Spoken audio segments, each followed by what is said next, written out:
señor ministro de Gobierno, Patricio Pazmiño. Ministro, qué gusto que nos acompañe, buenos días y bienvenido.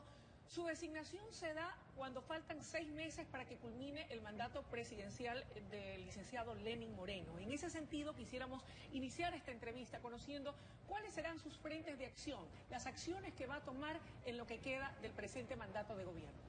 Bueno, gracias, buenos días. Importante, sabes ustedes, poder informar a la ciudadanía. Mi designación obedece a la decisión del gobierno de en estos últimos días darle una importancia relevante a los temas de seguridad, que ahora son una preocupación del gobierno y de toda la ciudadanía. En estos 6 meses continuaremos la gestión de la doctora Romo, pero al mismo tiempo iniciaremos unas nuevas acciones que creemos nosotros nos permitirán buscar un impacto en los temas de seguridad. Por un lado, vamos a continuar con el tema de los convenios que hicimos con municipios, pero en este caso dándole una complementariedad que es la activación de los consejos provinciales de seguridad ciudadana. ¿Esto qué quiere decir? Esto quiere decir que damos una mirada integral al problema, porque el problema no solamente es policial, sino convocar a todos los actores de las diferentes provincias de la sociedad en el análisis de los problemas y en la búsqueda de las soluciones. En ese sentido tenemos ahora uno de los tantos que se han hecho acá en la ciudad de Guayaquil. A propósito de ello, entendemos que el día de hoy el Comité de Seguridad Nacional se reunirá precisamente en el puerto principal con usted a la cabeza y por supuesto de la mano de la primera autoridad de la provincia y también de la ciudad, la doctora Cintia Viteri y el gobernador Boris Chonillo. ¿Cuál es la agenda para hoy y qué impacto o qué lleva implícito la decisión de que parte del alto mando policial trabaje y haga base aquí en el puerto principal? El comité es un comité cantonal, por así decirlo, o un comité de la zona 8, pero básicamente con énfasis en los 3 cantones que tiene que ver la zona 8. En este vamos a hacer un diagnóstico en base de las cifras que lleva la Policía Nacional para establecer causas, efectos. Sobre la base de este conocimiento, establecer estrategias en 2 acciones. Una en la reducción de la violencia, que básicamente la combatiremos con inteligencia policial, y otra en el impacto del delito mediante la prevención, la disuasión y la reacción, que básicamente lo haremos con la policía preventiva, y ahí sumaremos a los otros actores. Ahora, ministro, de acuerdo a su experiencia, porque usted ha tenido pues toda una vida en la Policía Nacional y de lo que usted ha podido vislumbrar, ¿qué es lo que está pasando en Guayaquil, donde a ratos los que vivimos en esta ciudad nos sentimos en total indefensión pese a los esfuerzos desplegados por la Policía Nacional? ¿Cuál es la razón, el origen, la generatriz del problema? Yo voy a comenzar por la parte que usted dice, pese al esfuerzo de la policía. Así es. Ustedes son testigos del día a día del trabajo de la policía, ustedes son testigos del esfuerzo de la policía y podemos presentar algunas cifras que así lo demuestran en cuanto a este sentido. Entonces, eso justamente nos lleva al abordaje integral del problema. Tenemos que mirar cuáles son las causas que ha generado la pandemia, una crisis de salud, económica y social, y luego de eso ver cómo también podemos atacar estos problemas que pueden estar favoreciendo los temas de inseguridad, también dentro de un contexto regional y mundial en el que todos los países están abocados al incremento de los índices de inseguridad y que todos estamos tratando de abordar en base a la realidad que vive cada país. No obstante, en el caso de Guayaquil, ya los ladrones no se conforman solamente con robarle un teléfono o intentar robarle su carro o secuestrarlo, sino que ahora también lo matan. En ese sentido, como usted bien lo señalaba, ministro, caben soluciones integrales. Y yo me pregunto, ¿cabe también a la par un saneamiento del tema de la rehabilitación social, por un lado, o de aunar esfuerzos con la Policía Internacional también o regional para poder hacer más fuerza en el control de migrantes o en el lavado de activos, o me equivoco? Es eso y mucho más. Yo comenzaría más o menos haciendo esta siguiente pregunta para que todos como sociedad reflexionemos. ¿Por qué en nuestra sociedad y en las sociedades actualmente estamos teniendo menos buenos ciudadanos, ¿no es cierto? Y gente que está más predispuesta a vivir en la ilegalidad o en la irregularidad, o irregularidad. Y ahí es donde hay una teoría que se llama de los propensos y de los expuestos. Los propensos a vivir en este mundo del delito y los expuestos a ser parte de este accionar de la delincuencia. Entonces tenemos que trabajar en las causas sociales para minimizarlas, y ahí es donde comienza este tipo de de visión integral de la seguridad. Tenemos que analizar cómo está afectando el tema del empleo, las migraciones, etcétera, etcétera, para ir buscando causas generales. Hay bandas extranjeras, es verdad que todos estos golpes que se dan a entidades financieras, esa inseguridad que se siente, son comandados desde las cárceles del país. Eso, más las bandas que son de carácter transnacional, el crimen es de origen transnacional, especialmente aquellos que cometen el delito de tipo complejo, llámese narcotráfico, llámese tráfico de armas, llámese secuestro de personas, pero al mismo tiempo hay estructuras nacionales y locales que operan, ¿no?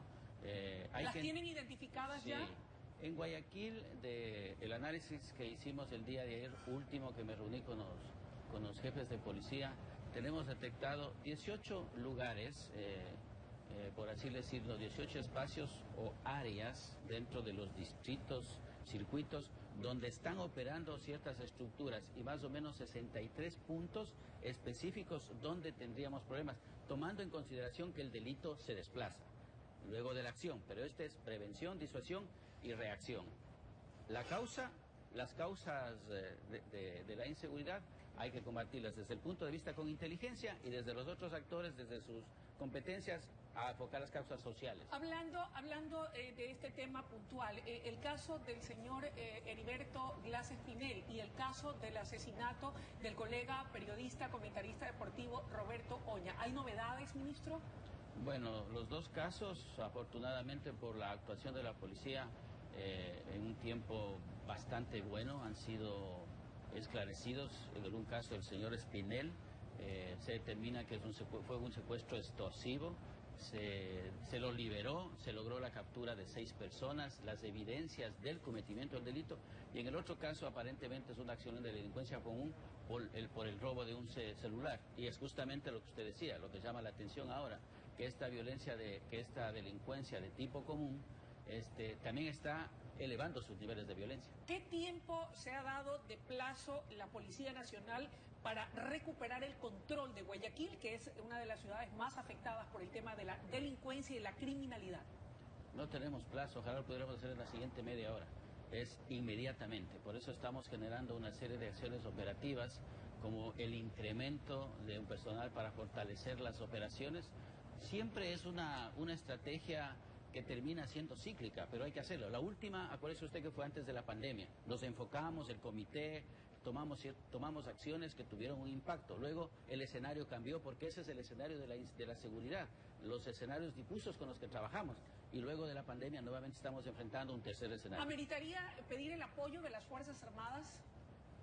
El apoyo de Fuerzas Armadas y de todas las instituciones, de todos los actores sociales que estén dispuestos a trabajar por ¿Cuándo Guayaquil estarían y por ellos el en país. las calles dando el respaldo contingente a la Policía Nacional? No hemos parado los controles cambios que hace Fuerzas Armadas, los están haciendo. Ahora, luego del comité que tengamos, si salen nuevas acciones que se puedan coordinar, seguramente se harán estos refuerzos, pero la coordinación que tenemos con Fuerzas Armadas para el control de armas es permanente. La investigación en el caso ISPOL y el desfalco al Instituto de Seguridad Social de la Policía Nacional, ¿cuándo dará resultados y cuándo se logrará la recuperación del dinero? Bueno, hay 10 indagaciones previas abiertas. Estamos a punto de presentar unos nuevos elementos a Fiscalía respecto de la gran operación Star Swap. Estamos también a la espera de recibir información de algunas instituciones a las que se les ha considerado. Yo tengo esperanza, especialmente en algunos casos, que podamos dar con el dinero y que podamos contar con la colaboración de otras instituciones para hacer que esos dineros se recuperen. ¿En qué tiempo se podría recuperar? No le puedo dar dinero porque no le puedo dar tiempo porque no depende únicamente del ministro, no depende únicamente de la policía ni del instituto, depende que hay varias instituciones que pueden generar acciones en este sentido. Y para finalizar, ministro, la Asamblea Nacional logró hacer el análisis en primer debate de la ley anticorrupción, que ha sido uno de los condicionamientos del Fondo Monetario Internacional para el desembolso en este mes de diciembre de 2 millones de dólares más de lo que se ha comprometido para poder ayudar a la reactivación de la economía del país. Escuchaba algunas declaraciones de varios de los asambleístas y las contraponía con el ofrecimiento que hizo el presidente Lenín Moreno incluso en campaña, antes de tomar posesión del gobierno, que haría una cirugía mayor a la corrupción. Hasta el momento, y usted fue viceministro de gobierno, ¿usted cree que el gobierno ha cumplido? ¿Cuánto se ha logrado en materia del combate a la corrupción? Yo pienso que el gobierno ha cumplido en la parte que ha hecho en la parte que al gobierno le corresponde. Vuelvo a decir, pero dependemos a veces para que estas acciones tengan término, ¿no? Por ejemplo, estamos todavía esperando la ley de extinción de dominio, esta ley anticorrupción. Entonces, nosotros generamos las acciones que corresponden, pero en muchas cosas hay una participación. Pero también hay de notar que hay casos, como el caso Sobornos, como otros casos, que la justicia ha caminado y ha logrado... Pero necesita de esta ley de extinción de dominio. Le decía esto porque en cambio algunos asambleístas decían, y con esto concluyo al menos mi parte, que no solamente es cuestión de reformas a las leyes, que también ha faltado voluntad y capacidad de decisión política, no lo digo yo. Escuchaba a algunos asambleístas el día sábado mientras se discutía esta ley. ¿Usted cómo responde a esos comentarios? Yo creo que no ha faltado decisión política. Los hechos de los diferentes casos que están en la función judicial, muchos de ellos de los cuales han tenido sentencia, casos en los que ha determinado que personas estén ahora, sentenciados y en las cárceles, y los otros casos que se siguen promoviendo. Yo pienso que no ha faltado decisión política, pero como gobierno hemos hecho todo, pero ahora también dependemos de que los otros actores hagan su parte. Por ejemplo, los actores del sistema de justicia también tienen que hacer su parte. Y de la Asamblea Nacional. Y de la Asamblea Nacional. Gracias, ministro, por su tiempo, por su comparecencia esta mañana aquí en este espacio informativo. Estaremos muy atentos de lo que ocurra el día de hoy en esa reunión del Comité de Seguridad. Y le deseamos éxitos y suerte en esa delicada misión. Gracias.